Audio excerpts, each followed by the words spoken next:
going to come back to the scriptures. We're going to get saved later. Okay.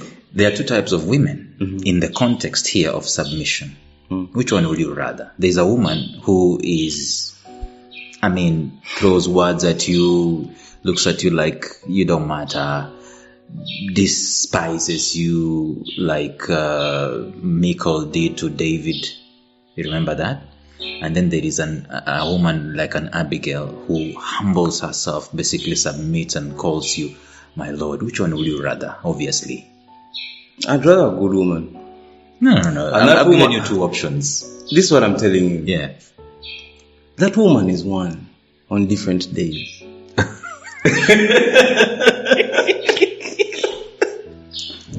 Do you get that?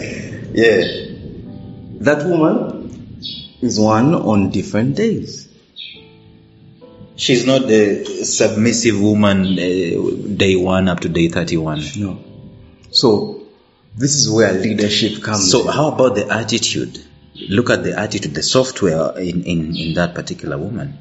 Now, when I'm explaining this, I am not necessarily demanding. And I'm not necessarily saying that... Let's learn something from Abigail. Yeah. Let's learn something from Abigail to help us do the work that we are supposed to do. Because Abigail is becoming a star in this show. Yeah, everyone should know about Abigail. It's sad that people do not understand that part of life. But also because we live in a patriarchal society. And a woman like Abigail is not necessarily a hero.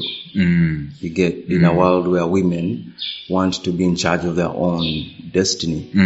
And so I was talking about the progression of this thing. We said start by submitting one to each other out of reverence for God. So meaning that allow yourselves to be equal, first of all. In the eyes of God. I'm not bigger than my wife. I'm not more important than my wife. Thank you. Yeah. So first of all, we are children of God. Yes. Both of us are co-heirs of the kingdom of God. Now everyone has a part to play and everyone has a responsibility in the health and success of this relationship.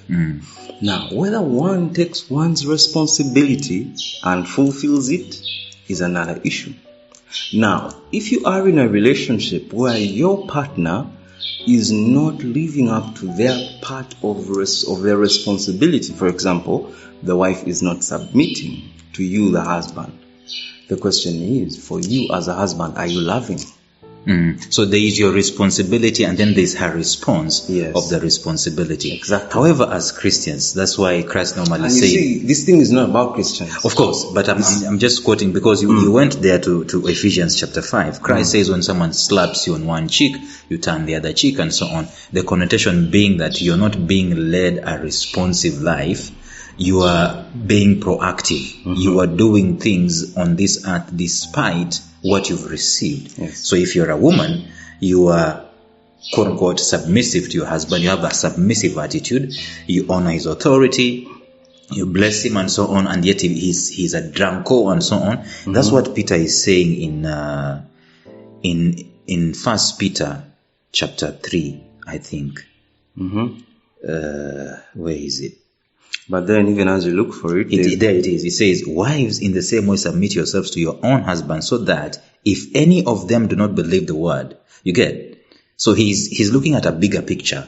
If anyone of them does not believe the word, they may be won over without words by the behavior of their wives. So that behavior influences them. So she has this attitude, which is not transactional. Not necessarily like reciprocal, that you buy me, I honor you. But then you love me, I honor you. But then don't you think that what we would be asking too much of them to continue? If we continue is the key word. If to continue submitting, if we are not showing any fruit, not growing. Yeah. You see, so because that's a very powerful point to bring about. People get tired. I know. You know, and human beings are driven to a position of self-preservation after a couple of disappointments. Yeah, and a woman now begins to look out for herself. Like she's giving the kindness, she's giving the submission, but the husband is still not changing. She's human. She's human. So to speak. So first of all, she expects something. Naturally, Yes. you expect the reciprocation. All right. It's a love. It's not a contract of sorts. So as a man, you have to ask yourself, why am I demanding Respect. Why am I demanding a submission from my wife? Exactly. And so on. Is there a connotation? She's not getting back. Is there a connotation of a man who is not compact in himself to demand submission from a woman? As in, if you are a king, you don't have to tell people you are a king. That is what I was saying. Yeah. That it is very easy for a woman to submit to a man who is leading out of love. It is easy. If she does not, then that is where you have problems. But let us take a short break, please, and then we'll come back and discuss this in depth. Cause Lord knows I've paid my dues, and I deserve to be happy too, but it don't seem like it'll be soon. Well, I just wanna have more than 1 meal a day, eat my fill and have some food to spare. I just wanna have just a little bit more, not even as much as they do. I bet the rain don't drip on them, and I bet they have no clothes to change. Is it wrong to want just a little bit more? I just wanna win like they do. Lord, hear me now, hear my prayer. I think it's time now for things to go my way, cause I see them other people, Lord, they drive me insane. There they go now, Lord, sipping their shakes and eating their fries with no regard for their weight. They probably have some leftovers and they throw them away. They don't know what I'll give to have that just for a day. No idea how I wish I had what they throw away. Do I even dare to dream of ever having a life, having a house and a dog on a piece of land? Do I dare to dream of one day ever driving a car when all I can think about is walking 10 miles to work? Is it too much to ask for some new shoes once in a while? Is it so wrong to wanna have a special meal sometime? I ain't trying to be greedy, I ain't asking for much. I know many others go way more than enough. Lord, I ain't trying to be dishonoring. I just wanna know why all the wealth is so unevenly distributed, and why I work twice as hard and don't get half as much. I thought I was your child.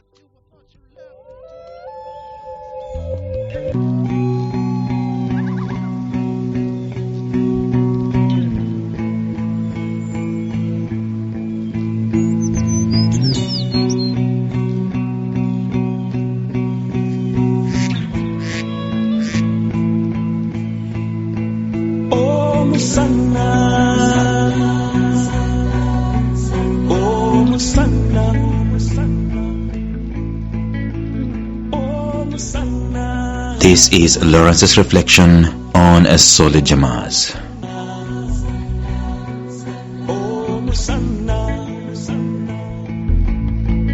You're the way, the truth, and life.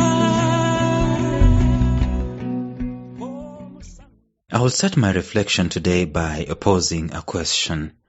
And I'm posing a question to men who are in marital relationships. Not that I am holier than you, not that I've arrived, but I'm asking myself the same question. The question is simply this: are we trying enough? Are we really trying enough? It is one thing to try and fail, and to try again and fail. It is quite another to sit back and be on autopilot and expect everything to go as you want.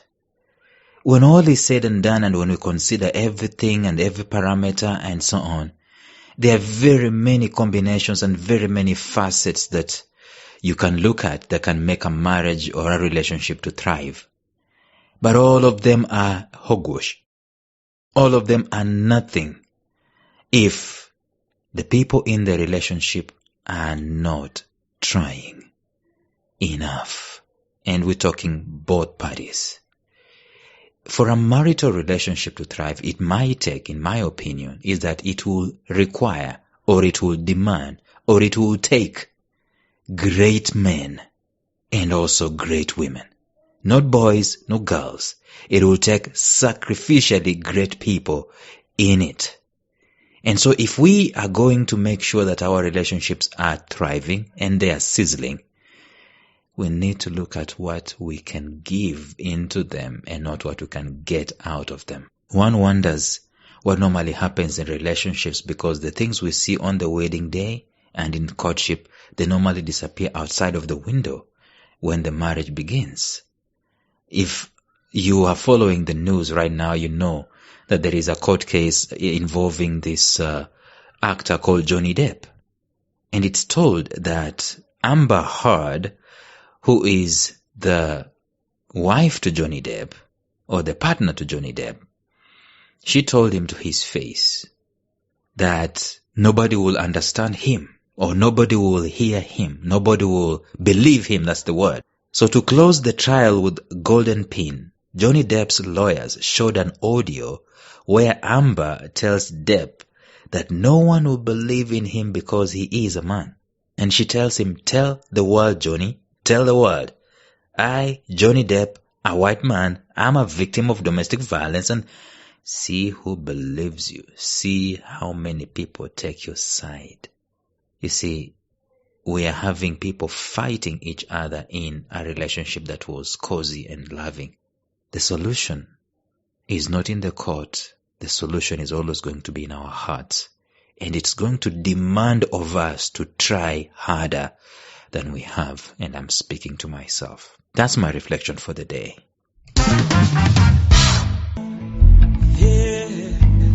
Son of righteousness, Son of righteousness. This has been Lawrence's Reflection on Soli Jamas, a segment where we reflect on the issues of manhood and society around us.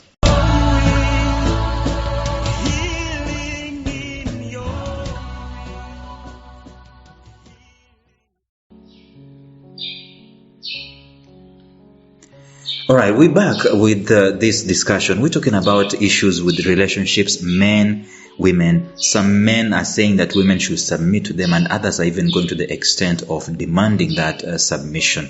But you're explaining to me that there is a part that a man needs to play, and also the woman is not a machine. No. She's a human being, flesh and blood. She gets tired, she gets angry, she needs help, Yes. she needs support, she needs love. So there is a responsibility. Basically it's a reciprocation kind of a thing. It starts with mutual submission To one another. out of reverence for God, meaning that you put yourself in a position So there is God. where you will be willing to do things because God says do So them. God holds the thing together. Yes.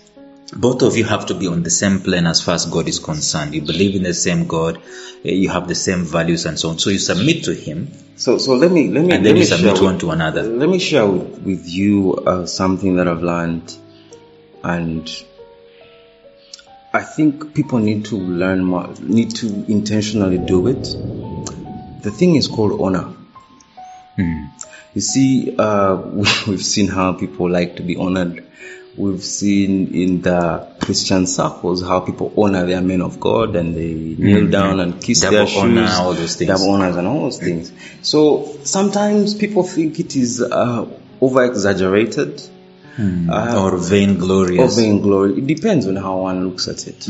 But this is what I want to use, for example, when I'm dealing with my daughters. And I tell them that when you are greeting an elder, you kneel down and you greet them like this. And the reason you do it is because you are giving them honor. Recognize their position in your life. And this is a secret of honor. Honor is given. Honor is a gift given before it's deserved. So you are not necessarily lowly, so to speak, when you're giving someone honor. No. You're not like putting yourself down and then putting them up. So that is why someone who refuses to honor is inadvertently trying to elevate their sense of ego. Oh, yeah. So there's something missing in them, Okay. thinking that I refuse if they to- I honor refuse to you, kneel. they become lesser than they are. Again. Uh-huh. But I'm teaching my daughters that honor is a gift that You bestow to someone else. So it depends on how generous your heart is, Yeah. that you can honor people. And how whole, basically, you consider yourself, confident in yourself. But you know what?